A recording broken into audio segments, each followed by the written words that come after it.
Jakarta. Tanggal 28 April tahun 2025 Kepala Staf Angkatan Laut KSAL, Laksamana TNI Muhammad Ali, hari ini mendesak pemerintah untuk memberikan subsidi BBM bagi kapal perang TNI AL. Hal ini didorong oleh tunggakan pembayaran kepada PT Pertamina Persero, yang mencapai Rp5,45 triliun, Rp2,25 triliun tunggakan lama dan Rp3,2 triliun tunggakan baru. Tunggakan tersebut telah menimbulkan dampak signifikan terhadap operasional TNI AL, termasuk pengurangan frekuensi patroli keamanan laut, penundaan pemeliharaan dan perawatan armada, yang berpotensi menurunkan kesiapan tempur, dan keterbatasan kemampuan respon cepat terhadap berbagai ancaman di wilayah perairan Indonesia. Subsidi BBM dinilai sebagai langkah krusial untuk mengatasi permasalahan ini dan memastikan TNI AL dapat menjalankan tugasnya secara optimal dalam menjaga kedaulatan maritim Indonesia.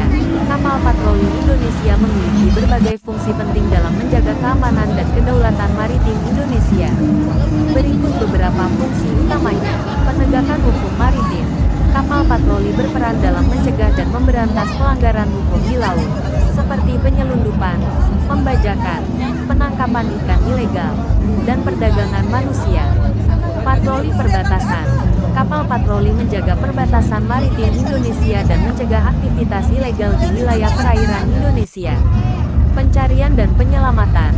Kapal patroli siap membantu dalam operasi pencarian dan penyelamatan di laut, seperti kecelakaan kapal, orang hilang, dan bencana alam.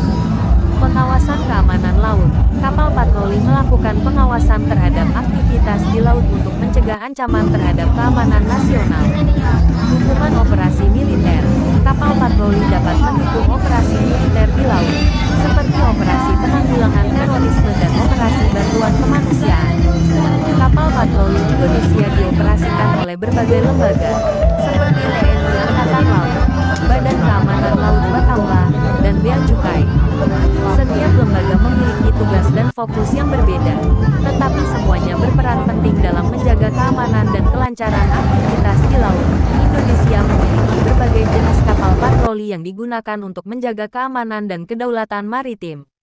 Berikut beberapa jenis kapal patroli yang umum di Indonesia. Kapal patroli cepat KPC, kapal kecil yang digunakan untuk menjaga hukum laut pesisir Indonesia. KPC biasanya bersenjata ringan dan dikenal juga sebagai kapal PC. Kapal Patkamla, patroli keamanan laut, kapal yang lebih kecil dari KAL, dipersenjatai dengan senapan mesin, dan digunakan untuk patroli di berbagai pangkalan Angkatan Laut TNI AL. KAL, kapal Angkatan Laut, kapal patroli yang lebih besar dari Patkamla, dilengkapi persenjataan yang lebih berat, dan digunakan untuk tugas patroli yang lebih luas. Kapal patroli lepas pantai OPV, kapal patroli yang lebih besar dan dirancang untuk operasi di laut lepas, memiliki kemampuan untuk melakukan operasi penanggulangan terorisme, dan dapat dilengkapi dengan helikopter. Selain itu, Indonesia juga memiliki kapal patroli yang dioperasikan oleh lembaga lain seperti Bea Cukai dan Badan Keamanan Laut Bakamla. Jenis kapal patroli yang digunakan oleh lembaga-lembaga ini biasanya disesuaikan dengan tugas dan kebutuhan mereka.